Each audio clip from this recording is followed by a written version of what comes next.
అందరికీ స్వాగతం. ఈరోజు మనం ఒక అద్భుతమైన విషయాన్ని విశ్లేషించబోతున్నాం. ఈ లోతైన విశ్లేషణలో మన టాపిక్ ఏంటంటే స్మృతిశక్తి ఆలోచించడం నుండి స్వరూపంగా మారడం. అవును, ఇది ప్రస్తుతం ఈ సమాచార యుగంలో చాలా ముఖ్యమైన టాపిక్. కరెక్ట్. ముందుగా ఒక అద్భుతమైన చిత్రాన్ని ఊహించుకుందాం. మనందరి మస్తకం పైన ఒక 3 భాగ్యరేఖలు అంటే అదృష్టరేఖలు ప్రకాశిస్తున్నాయని అనుకుందాం. 3 రేఖలు, ఓకే. ఎగ్జాక్ట్లీ.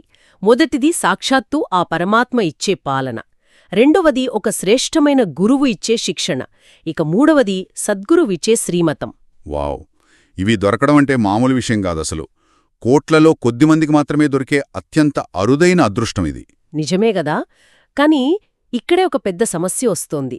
ఈ అదృష్టం మనకు ఉందని ఊరికే తెలుసుకోవడం వేరు, దాని ప్రతి క్షణం ఒక అనుభవంగా మార్చుకోవడం వేరు. కరెక్ట్.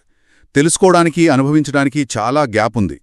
వాళ్ళ దగ్గర బోలెడంత ఇన్ఫర్మేషన్ ఉంటుంది, అన్నీ తెలుసు అంటారు. అందరూ ఫిలాసఫీలు చెబుతారు కదా. అదే కదా సమస్య. సమాచారం పెరిగిన కొద్దీ లోపల ఆ అంతర్గత అనుభవం తగ్గిపోతూ వస్తోంది. జ్ఞానాన్ని ఆచరణలో పెట్టే స్థితి చాలా కరువైంది. అందుకే ఈ అదృష్టాన్ని కేవలం మెదడులో ఒక ఆలోచనగా కాకుండా ఒక జీవన విధానంగా ఎలా మార్చుకోవాలో ఈరోజు మనం విశ్లేషిస్తున్న ఈ పాఠం చాలా క్లియర్గా చెబుతోంది. సరే, దీన్ని కాస్త వివరంగా విశ్లేషిద్దాం. అసలు అదృష్టం ఉందని తెలిసాక కూడా దాన్ని ఎందుకు అనుభవించలేకపోతున్నాం? దీనికి ఈ పాఠం ఒక కారణం చెబుతోంది.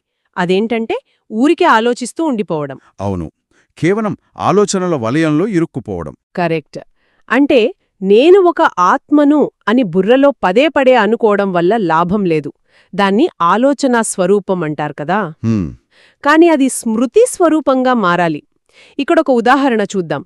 ఒక వ్యక్తి ఈత కొట్టడం గురించి ఒక పెద్ద మాన్యువల్ చదివాడనుకుందాం. ఓకే. అందులో చేతులెలా ఊపాలి, కాళ్ళు ఎలా కదపాలి, శ్వాస ఎలా పీల్చుకోవాలి అన్ని చదివాడు. గట్టున కూర్చొని నేను ఈతగాడిని అని పదే పదే మనసులో జపిస్తే వాడు ఈతగాడైపోతాడా? అస్సలవ్వడు. నీళ్లలోకి దూకాల్సిందే. అవును, ఆ నీటి ఒత్తిడిని ఫీలవ్వాలి. ఇక్కడ కూడా నేను ఆత్మను అని పదే పదే పఠించడం కేవలం ఆ ఈత మాన్యువల్ చదవడం లాంటిదే కదా. ఇక్కడ అత్యంత ఆశ్చర్యకరమైన విషయం ఏమిటంటే, ఎప్పుడైతే మనం కేవలం ఒక విషయాన్ని ఆలోచిస్తూ ఉంటామో మన మెదడుకు వేరే వ్యర్థ ఆలోచనలు రావడానికి ఆస్కారం దొరుకుతుంది. ఓహో, అంటే పనికిరాని ఆలోచనలకు మనం తలుపులు తెరిచినట్టేనా? ఎగ్జాక్ట్లీ. ఉదాహరణకు మీరు కూర్చొని నేను శాంతి స్వరూపాన్ని అని ఆలోచిస్తున్నారనుకోండి, అదే సమయంలో అరే నేను ఆ ఇమెయిల్కి రిప్లై ఇవ్వలేదు లాంటి ఆలోచనలు కూడా ఆ స్రవంతిలో కలిసిపోతాయి. చాలాసార్లు ప్రాక్టికల్గా జరిగేదే ఇది. అందుకే ఆ భాగ్య సితార కాంతి తగ్గిపోతుందని విశ్లేషిస్తున్నారు. మన అసలు సహజ స్వరూపం స్మృతి స్వరూపమే, కాని అనవసరంగా ఆలోచనల పరంపరను సృష్టించడం కాదు. అంటే జ్ఞానాన్ని నెమురు వేసుకుంటున్నాము అని మనం భ్రమపడతాం, కాని వాస్తవానికి వ్యర్థ ఆలోచనలకు హైవే వేస్తున్నామన్నమాట. కరెక్ట్. ఆలోచించడం వల్ల మన ఫోకస్ మొత్తం ఆ వ్యర్థ సంకల్పాల వైపే వెళ్తుంది. సరే, ఆలోచించడం ఆపేసి స్మృతిలో ఉంటే వచ్చే నిజమైన మార్పేంటి? ఇదొక ముఖ్యమైన ప్రశ్నను లేవనెత్తుతుంది. అసలు ఈ అనుభవం అనేదానికి కొలమానమేమిటి? అంటే ఏ రకంగా అడుగుతున్నారు? అంటే ఇప్పుడు చాలామందికి ఆధ్యాత్మిక గ్రంథాలన్నీ కంఠతా వచ్చేస్తాయి కదా, గంటల తరబడి అద్భుతంగా సలహాలిస్తారు. మరి వాళ్లను జ్ఞానులనలేమా? చూడండి, ఈ రోజుల్లో ప్రపంచం ఈ ఉపన్యాసాలు విని విని అలసిపోయింది. అవును, అది నిజమే. ప్రజలకు ఇప్పుడు మాటలు వద్దు, వాళ్లు కేవలం ప్రాప్తిని, ఆ శాంతిని కోరుకుంటున్నారు. ఉపన్యాసం ఇవ్వడం అనేది ఒక స్కిల్ అంతే. ఓకే.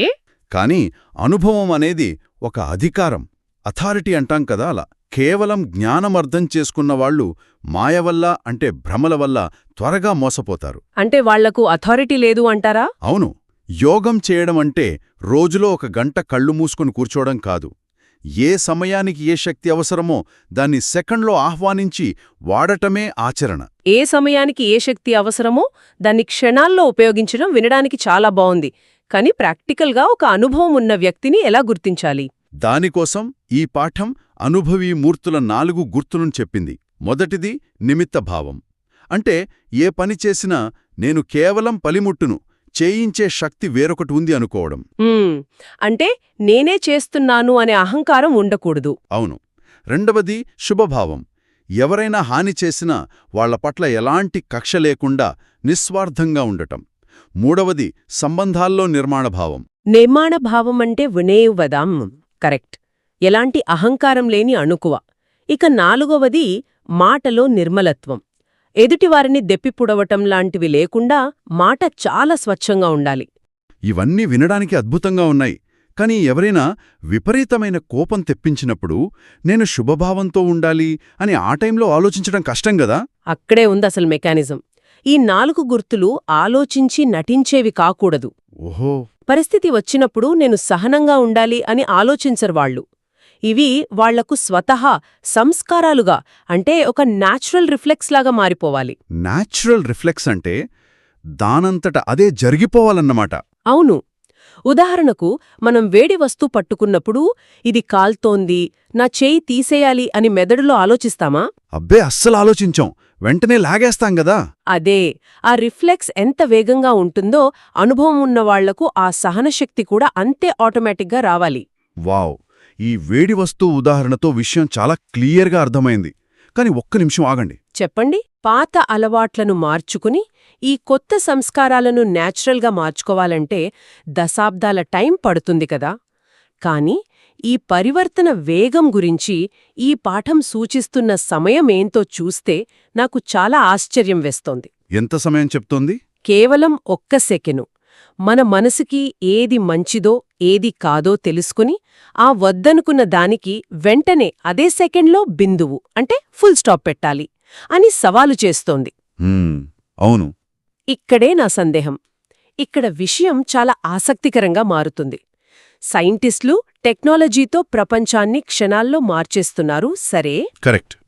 కానీ మన మెదడు సహజంగానే ఆలోచనల చుట్టూ తిరుగుతుంది కదా. అలాంటిది వ్యర్థ ఆలోచనలకు 1 సెకండ్లో ఫుల్ స్టాప్ పెట్టడం ఎంత స్పిరిచువల్ సైంటిస్ట్కైనా నిజంగా సాధ్యమేనా? మీ సందేహం చాలా కరెక్ట్. వినడానికిది అసాధ్యమనిపిస్తుంది. కానీ దీన్ని మనం కొంచెం విశాల దృక్పథంతో చూస్తే, ఒక ఆధ్యాత్మిక ఆర్థిక వ్యవస్థ కోణంలో చూస్తే ఇది ఎందుకు అవసరమో అర్థమవుతుంది. ఆధ్యాత్మిక ఆర్థిక వ్యవస్థనా అంటే? ప్రతి అడుగులో కోట్లు సంపాదించుకునే అవకాశం ఉన్నప్పుడు 1 సెకను వృధా చేసినా ఎన్నో కోట్లు పోగొట్టుకున్నట్లే లెక్క కదా అని ఈ పాఠం అడుగుతోంది. అవును, చాలా నష్టం కదా. ఒక దృశ్యాన్ని ఊహించుకోండి. మీ ముందు ఒక అతిపెద్ద బ్యాంక్ వాల్ట్ ఉంది. తలుపులు తెరిచి ఉన్నాయి. లోపల కోట్ల సంపద ఉంది. ఆహా, ఓకే.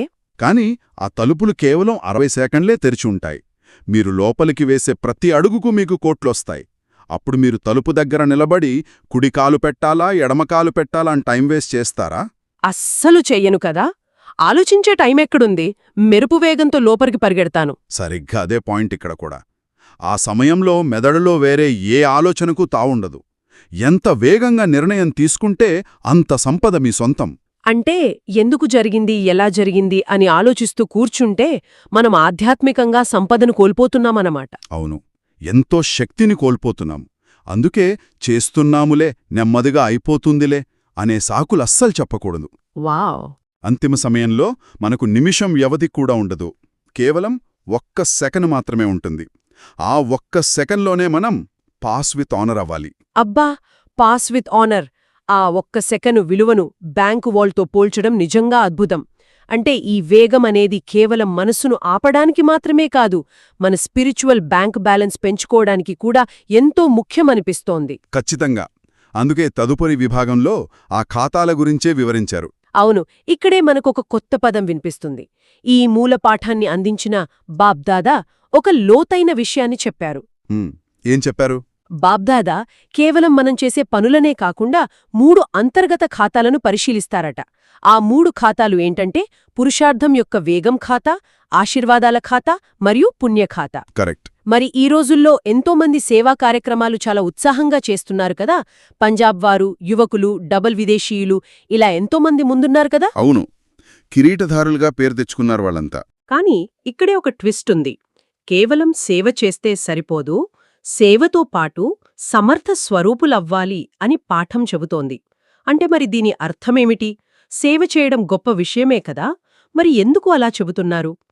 ఈ పాయింట్ చాలా సూక్ష్మమైనది, వినండి. సేవ చేయడం బ్రాహ్మణ ఆత్మల ధర్మమని ఈ గ్రంథం గౌరవిస్తోంది. దాన్ని ఆపమని చెప్పలేదు. ఓకే, మరి తేడా ఎక్కడొస్తోంది? మీరు ఒక బకెట్తో నీళ్లు మోస్తున్నారనుకుందాం. ఆ బకెట్ నిండా నీళ్లున్నా దానికి అడుగున చిన్న చిన్న చిల్లులుంటే ఏమవుతుంది? గమ్యం చేరుకునేసరికి నీళ్లన్నీ లీకైపోయి బకెట్ ఖాళీ అవుతుంది. ఎగ్జాక్ట్లీ. ఇక్కడ కూడా అదే జరుగుతుంది. బయట మనం గొప్ప సేవ చేస్తూ ఉండొచ్చు, కానీ లోపల మనసులో ఇంకొకరి గురించి అసూయ లేక వ్యర్థ ఆలోచనలు ఉంటే ఆ ఆశీర్వాదాల ఖాతా, పుణ్యఖాతా నిండవు, లీకైపోతాయి. ఓహో, అంటే మనం చేసే పని ఎంత గొప్పదైనా మన స్టేట్ ఆఫ్ మైండ్ సరిగ్గా లేకపోతే ఆ ఖాతాలు నిండవన్నమాట. అక్షరాల అంతే. అందుకే తీవ్ర పురుషార్థిగా మారాలి. మన మాటల ద్వారానే కాదు, మన ఆలోచనా తరంగాల ద్వారానే ఆ వాయుమండలాన్ని క్షణంలో మార్చేయాలి. వావ్! కేవలం మన ఉనికి చాలు ఆ ప్రదేశం ప్రశాంతంగా మారిపోవాలి కదా. అందుకే పరివర్తనా యంత్రాన్ని వేగవంతం చెయ్యండి అని హెచ్చరిస్తున్నారు. కరెక్ట్. వ్యర్థ సంకల్పం, మాట, కర్మ, సమయం అన్నీ తీవ్ర వేగంతో సమాప్తి చెయ్యాలి. నిజంగా ఈ ప్రయాణం మొత్తం చూస్తుంటే ఒక విషయం స్పష్టంగా అర్థమవుతుంది. ఇది కేవలం ఏదో గ్రంథం చదివి వదిలేసే విషయం అస్సలు కాదు. అవును, ఇది పూర్తి ఆచరణకు సంబంధించిన విషయం.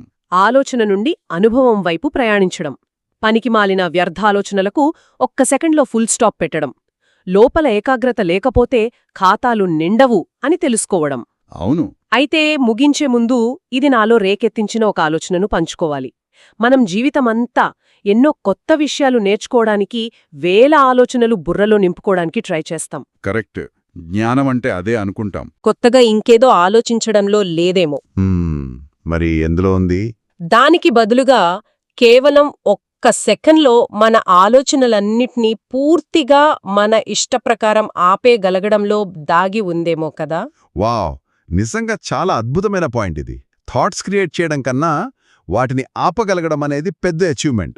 అవును, మనలో ఎవరైనా తదుపరిసారి ఎప్పుడైనా పనికిరాని ఆలోచనల సుడిగుండంలో చిక్కుకున్నప్పుడు మన చేతుల్లో ఉన్న ఆ ఒక్క సెకండ్ సమయాన్ని ఎలా వాడుకుంటామో, ఆ వ్యర్థానికి ఫుల్ స్టాప్ పెట్టగలమో లేదో అని మనల్ని మనం పరిశీలించుకుందాం. ఖచ్చితంగా ఆ సెకండ్ శక్తిని మనం ఆచరణలో పెట్టాలి. ఈ లోతైన విశ్లేషణలో మాతో పాటు ప్రయాణించినందుకు అందరికీ ధన్యవాదాలు. అందరికీ ధన్యవాదాలు. నమస్కారం.